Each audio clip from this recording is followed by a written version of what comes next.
Hey, this is Jackson Mumey at Celebration Bar Review. In this video, I'm going to talk about some last-minute study tips in the weekend before the bar exam. Stick around, I've got some great information to share with you. And for the past 25 years, I've helped thousands of bar takers, people just like you, to make their next bar exam the last bar exam. If you want to know more about how we do that, check out the links on this page after this video. Well, we're in the weekend right before the bar exam as I'm recording this, and this is a really interesting time. I like talking to my students because a lot of them are ready to take the test. They're excited about it. They know they're going to pass. They've done the work and now they're going to see the results. But I also have some conversations this week with people that are still anxious and concerned. They know what they have to do over the weekend to get ready, and now they're in the process of doing that. A common theme that I find in going through these conversations, however, is the notion of what it is that's being tested and how do you get ready for that at the end of your studies. And I'd like to talk about those things for a couple of minutes. In general, I think that the test has three broad components to it, no matter which bar exam you're actually taking. I think that there's a mental or substantive knowledge component as one of those elements. I think there's also a physical component to the test, and then I think there's an emotional component. Now, the substantive mental piece, most of you have already done the work. You've come up to the point where you're close to the exam, and I would say that you're not likely to learn a whole lot more from this stage on. I know that some people who are watching are probably still cramming and studying, and if they're the ones that are really cramming, they're probably not even watching this video. But if you know somebody that's going through that, the reality is that even though they're doing all that work, they're not substantively gaining a whole lot at this stage. The truth is that the bar exam of every jurisdiction isn't amenable to 3 days worth of cramming, no matter what the big box bar reviews or your law schools told you. I think that the mental component is either put together or it's not put together at this point, and it actually becomes much less relevant at this stage of the study, even though that's where most of people are putting most of their effort. So if you're thinking that this is a time when you can just really push on and do all of this mental work and learn all of these things, that's probably not true. What about the physical component? That's a pretty big deal. If you're taking a test like Texas, which is 2.5 days, or really any jurisdiction that's got a 2-day exam, that's a long bit of testing. It's a long physical experience.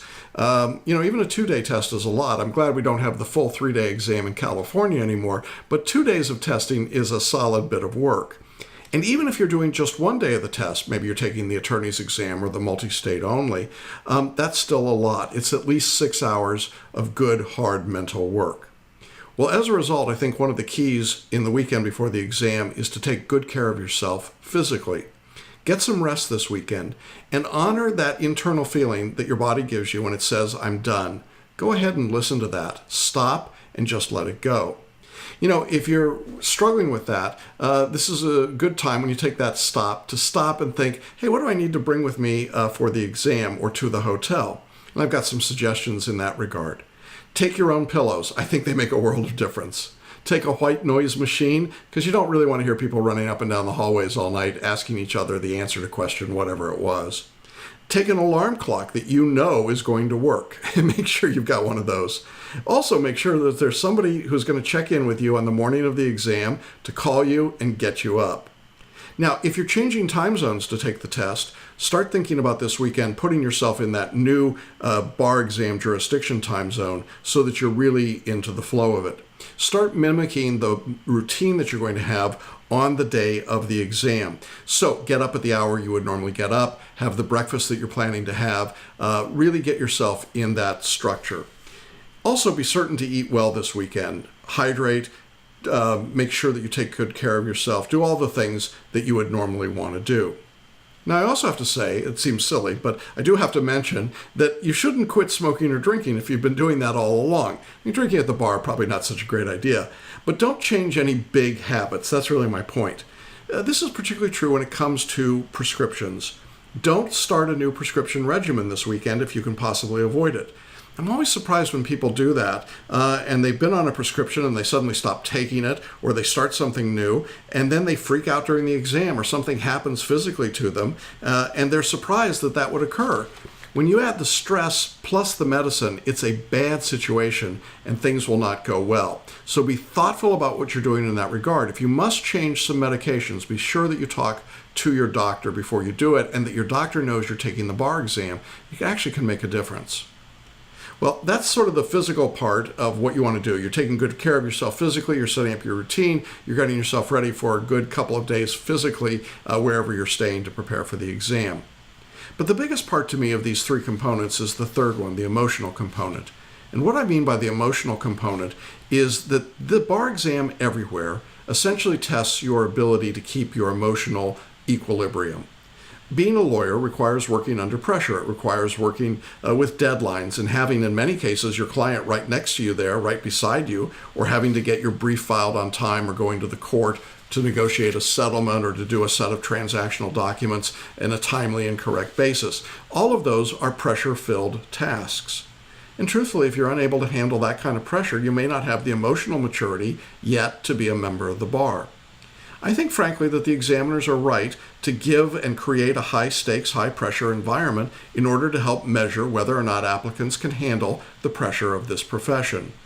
Now, I have a lot of students that tell me at this stage that they're really in what they think of as trial mode. These are obviously attorneys who've been through trial mode and they know what that means, but I think it's a great way to put it. You see, when you're in trial mode, you're just focused on the trial, the work you've got to do. You get yourself locked in and focused, and you go to get that work done. You know there's a deadline. You know you're going to get it done, and you've got to get it done.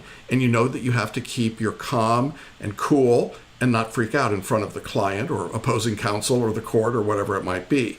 And I think the same thing is true here when it comes to the bar exam. Your emotional ability, if you will, at this point is pretty important. That means that over this weekend, you might need to take some time for rest, taking time for prayer or meditation, just being out by yourself by a little bit, calming down, breathing, thinking through it. If you're using the paraliminal recordings that we offer, I would say that the best recordings right now are Personal Genius and Power Thinking, Deep Relaxation, Sleep Deeply and Wake Refreshed. Those are all great recordings to help take good care of yourself. Now, what all of this means on the exam, and part of my advice to students is when you get into the test, whether it's the essay or the performance or the multiple choice, very likely it's going to be that somewhere in the course of that test, there'll be one or more moments when you hit a blank wall and you just don't know what's being asked of you. Well, don't be surprised by that. Don't be afraid of it. It happens, and it happens to almost everyone. So how do you handle it? Well, I think you break the problem down to its smallest components. That is, it's not the entire essay that's a problem, it's a part of the essay. So handle the things you can handle. It's not the entire MBE, it's a couple of questions on the MBE. Handle what you can handle. If you're in our course and you've been working through our approach to writing, you know that you can take each part of the problem and break it into smaller pieces, make arguments, and then if you have to, make up the law. It'll still get you to the right place in terms of the answer. So don't let the problem overwhelm you. Don't let the circumstance overwhelm you. You see, when bad things happen at the exam, and they will, and frankly, as I look at all the craziness going on this weekend with ExamSoft, I've got to believe that there are going to be a lot of drama. There are going to be a lot of people that show up at the exam and their computers don't work. And there's going to be drama. Things are going to happen. When those things happen, treat them emotionally as something you expected. If that happens to you in the exam, whether it's I can't use my computer or I'm in the middle of the test and I hit something and I just don't know it, stop, put your materials down, take your hands off the keyboard or off your pen, close your eyes for a moment and take a nice breath, a nice big belly breath, slow and gentle. Get yourself back to a nice calm position and then start working. Either skip the multi-state question, come back to it later, or if it's an essay and you're in our course, look at the facts, write about the facts and the problem, make up arguments, and then start writing the law as you understand it. Let the information begin to flow through you again. And if you're a photo reader in our course, you understand what that means intuitively and the ability to just be calm and let your genius mind work through you and instead of against you. Now, I know a lot of people watching this will be memorizers. You've got your mnemonics, and you've got your mnemonics to remember your mnemonics, and then you've got your song to remember your mnemonics, to remember your mnemonics, and so on. I would tell you, if you're that kind of a person and you can't remember those things, here's my free advice. Go to the facts. Use the facts. They're always there. They're always in front of you. The fact pattern will give you a lot of clues about what's going on. You have that resource available if you choose to use it. You really don't have to be memorizing. I know that that's heresy for those of you in the big box bar reviews, but memorizing is the least effective thing you can do this weekend. So I would encourage you, regardless of your circumstance, to keep your calm and to be cool throughout all of this. The last thing I want to say about what this weekend represents for a lot of people, I think the bar exam is the finish line. You've been working and studying, and maybe it's the end of law school, or it's the end of a prolonged period of study, or at least a study period for a few weeks of pretty intense work. And the tendency is to think, well, that's the end point, it's the end line. And that's actually a problem, I think, in your thinking. You know, I don't know a lot about sports in terms of actually being an athlete, but I've been told that runners are advised to actually run through the tape at the end, not to pull up as they're coming into the finish line. And that analogy strikes me as appropriate for the bar exam.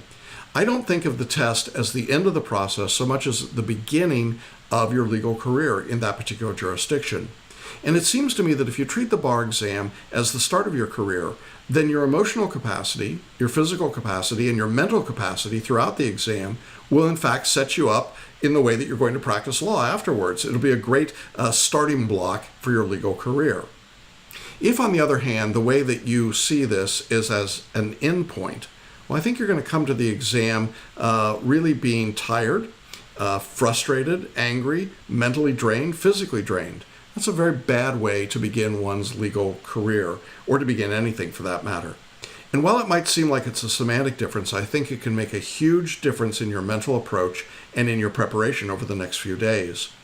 If you think of yourself as someone who's getting ready to start the rest of their career, then the bar exam is the launching pad for that career. You would view it very differently than saying, well, it's this big brick wall that I'm going to hit at the end, and it's going to hurt when I get there.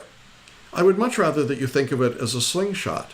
This is your chance to show the examiners, the other members of the bar, your future peers, what you're really capable of doing. In fact, I recommend to my students that you actually dress for court when you go to take the bar exam. Frankly, it'll freak out the people around you. It'll get you a little extra respect from the proctors, and it sets the tone that you're there to work and not to just simply be flailing away. You know, if you've done the work, if you've been doing the study, certainly if you've been in our course and you've made the effort and you followed our approach, then you should expect good things to happen. And if you view next week as the start of those good things, then you're going to come to the test in a very different mindset than someone who's already decided, you know what, this is going to be a disaster. I mean, there's going to be drama, bad things are going to happen, my computer's going to break, ExamSoft's going to tell me that my Microsoft operating system is the wrong one. All of these horrible things are going to happen, and I'm going to have a meltdown, and at the end, it's going to be awful, and what happens to me next? You know, I'm particularly concerned when I hear from people asking before the bar exam what to do about their retakes. Now, it's not because we don't want people to be able to retake the bar if necessary, but just because it's kind of a defeatist way of thinking, isn't it? You know, I don't see what the advantage is to that. You can't do anything about it at this stage. Why anticipate what's going to happen if you fail? It reminds me a bit of Wile E. Coyote in the old Roadrunner cartoons. You remember he runs off the side of the cliff. He's doing fine. He's running in thin air until he looks down. Right? And then, boom. Well, why look down? I mean, just keep running, keep going. Go as far as you can. Maybe you'll get to the next mountain and you can keep climbing up and going after the Roadrunner. A couple of weeks ago, I talked about Wonder Woman, the movie, and her crossing no man's land. And I said, you know, Wonder Woman doesn't stroll across no man's land. She runs full out. She's not running to just be there. She's got a purpose. She's got a mission. She is going for it all out. And that's the way I think you have to approach the bar exam. If you take this approach of a finish line next week versus a starting line, it'll really help you. If you keep in mind over the next few days the idea of making sure that you want to take good care of the mental component, the physical component, and the emotional component, then you're giving yourself, I think, the very best chance for success in the days to come. I hope that's helpful. I wish you all very good luck and great success on the bar exam, and I hope that this is a productive and successful weekend for everybody. Thanks for being with me.